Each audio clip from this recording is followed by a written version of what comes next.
Yo, what's going on? It's your boy Anthony, Shroomski Magazine, everyone's favorite publisher, broadcasting live from Shroomskiville, USA, Denver, Colorado. That's how we do it here. Everyone knows that's where it's at. And we're stoked. We can't wait to get into this new episode talking about, some stuff that's very important to us. We wanted to kind of mention what we stand for. The first couple episodes we're explaining the magazine and, where we kind of came from. But, I want to make sure that we can get out, what drives this company? What's running us, right? What resonates with us as a business to go out and, replicate that out to everybody else? What do they get from us, okay? Mentioning that right off the bat, the first thing that's so important to Shroomski is building this community and interacting with it. I shouldn't say that. Interacting with it and doing our part to build when we can, okay? That means a lot to us. And, so many of the people that I've met have mentioned how it's this community that's it's very unique, and not every state has it, okay?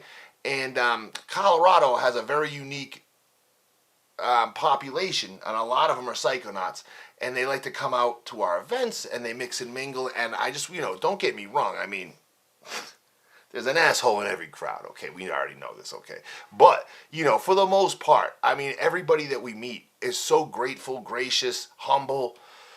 You can tell when, like, a whole room of people have, like, somehow had, like, been humbled, right? It's kind of like, they call it, like, ego death or whatever. But, sometimes you just humble somebody, okay? Now I got humbled. I had no idea that I was going to see what I saw, and I'm a different person. And when you come to our events, it's very unique like that. So the community is so important to us. It means the world to us. We get to interact with our people. And I've actually heard that from a handful of the artists when they come out. They're like, dude, this is the first time I've been around my people, right? Like, I knew everyone coming up to my booth was digging what I did, right? That's a great piece of feedback for me to get. You know what I mean?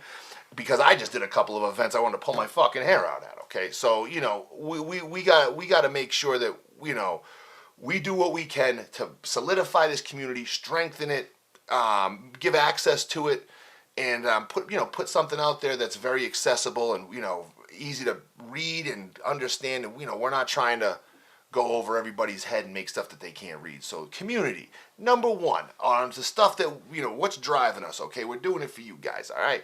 And, about the community and stuff, just to even give you a bit of insight back on me and stuff,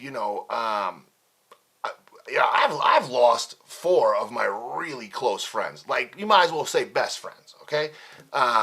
Justin and Joe, Bricato brothers, TJ Bro, and of course, my brother, Jake Raymond, okay? All of them died of an overdose.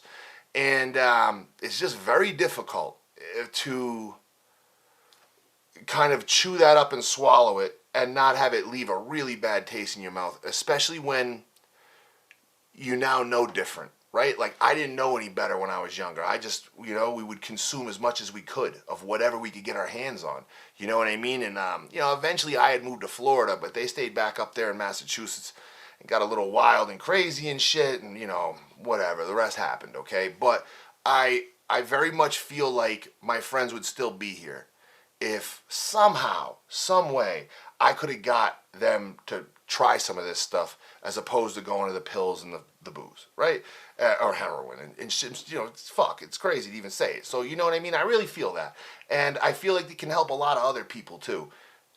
It's not for everybody. There's people this will not work for. There's people that if you gave them a mushroom, you might as well, have sprung the Tasmanian devil out on you, okay? So I know there's not everybody. It's not for everybody. But I do believe that there's a large portion of people that it will benefit. And I feel like there's a lot of the lost souls, right? Lost souls that I feel can find something.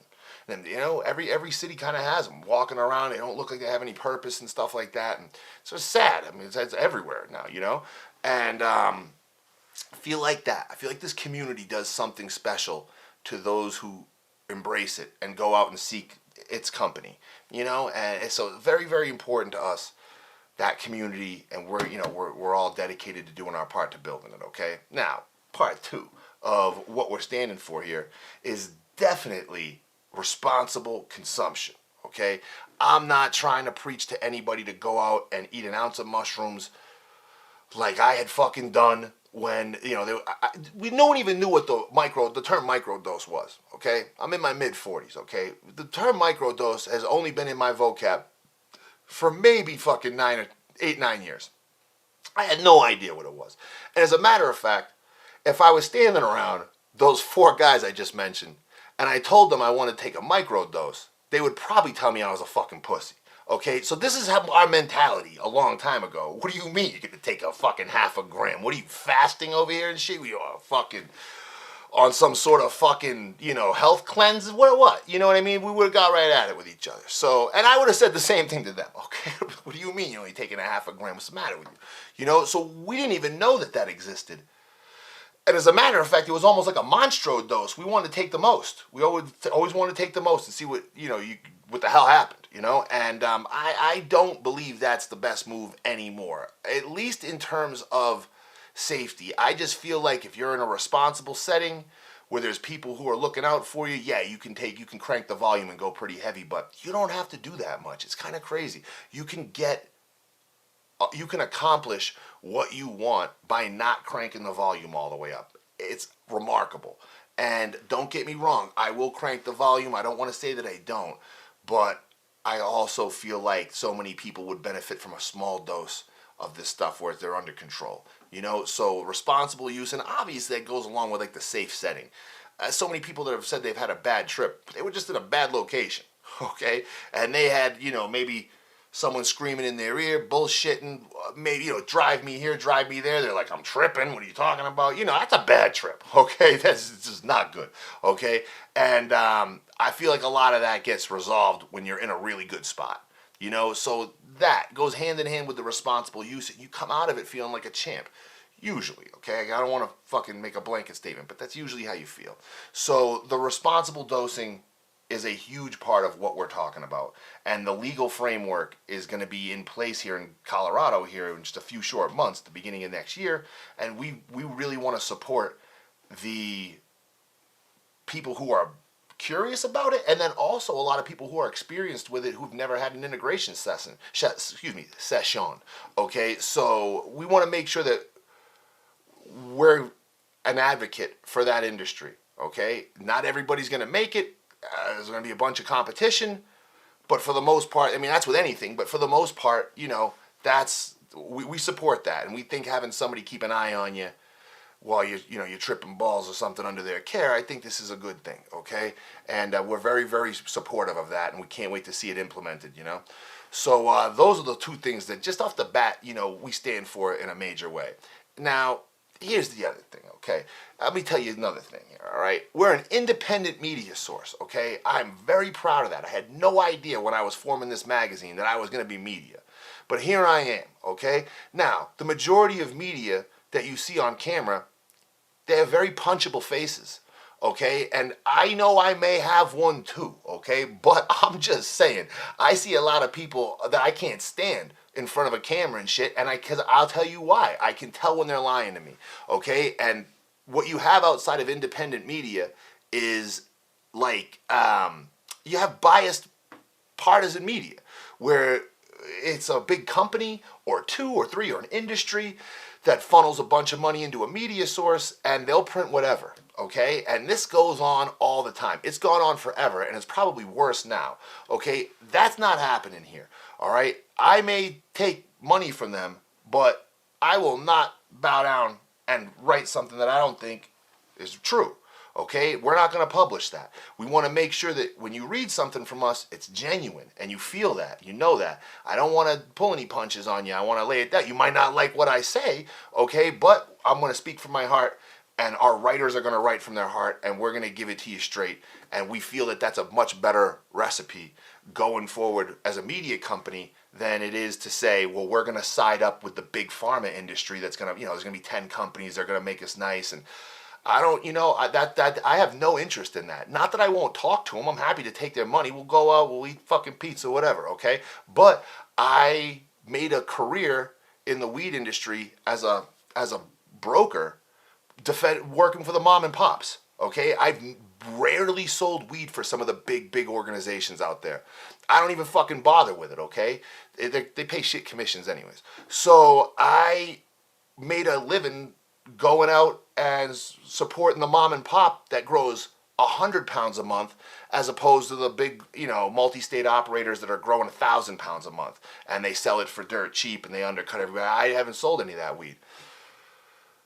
Thank God. So, I feel the same way with psychedelics. There's going to be a lot of mom and pops that are going to come out, and they're going to feel that they can help and take care of someone and go through, a healing process with them, and I want to support those mom and pops in a major way, and I want this magazine to be something that they see and they say, I can fucking get into that magazine, okay? Like, it's not out of reach, and we're not just writing stuff that seems to just disregard you every which way because there's a handful of big companies that are throwing us a bunch of money. So the little $500 deal, $1,500 deal is just as important to me as something that's like a $10,000 deal. As a matter of fact, they're more important, okay? Because if you get enough of those, you're doing really well, and I'd rather have that. Okay, obviously you figured it out. We like to laugh, okay? This is a big part of what we're doing here is we want to keep things light.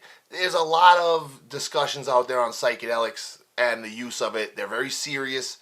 The magazine, the art's very serious. The subjects can be serious. We just want to put a happy spin on this stuff. And, I feel like laughter's the best medicine. Often it gets overlooked. But sometimes laughing your ass off, waking up the next day with a sore stomach, that's the best thing that could happen to you sometimes, So we're a big fan of that. And we want to make sure that when you come on this podcast and to watch the YouTube channel, whatever the fuck it is, that you're over here having a good time and you're at least finding us amusing on the subject, because I hate to say it, some people can make it sound like paint drying, okay, talking about psychedelics, okay? That's not us, okay? So we want to make sure that keeping it light, keeping the humor game going, and again, it was kind of like coming out of, in 2015 when I had gotten sober, it was a long time in between when I laughed. I can't remember. Like, it was a long stretch. And I specifically remember when I laughed again, because I fucking laughed so hard one night for like a half hour. Okay? And I hadn't laughed in so long. And I remember coming out of that thinking to myself, like, I needed that. And I couldn't remember the last time I had laughed prior, And that was after a long time of using opiates and painkillers or whatever. And, the other shit like Valium and Adderall and Xanax and all that shit. I was no longer on it anymore, and it took a while to feel right again, but it was starting to laugh again. That was something that I felt was my own spark. Every once in a while, I get told I'm a funny bastard, so I embrace that. I like to laugh. I like comedy, and good comedy, and I want that to translate to the pages of Shroomski and on this episode and all the episodes that we do on the Shroomski cast. So laughing, okay? Get your popcorn, get your peanuts, get your Cracker Jacks, okay? Because you're going to laugh when you come onto the Shroomski cast. Facts. Now, obviously, we're at the end of this episode. So you know what I'm going to tell you. You need to like this. You need to subscribe if you haven't done it yet. I don't know why I'm repeating myself constantly. You kind of fucking getting on my nerves, okay? So, listen, it's over with. We finished up this episode. I can't wait to get into the next one. And we'll see you on that one, okay? So, thanks so much for tuning in. See you later.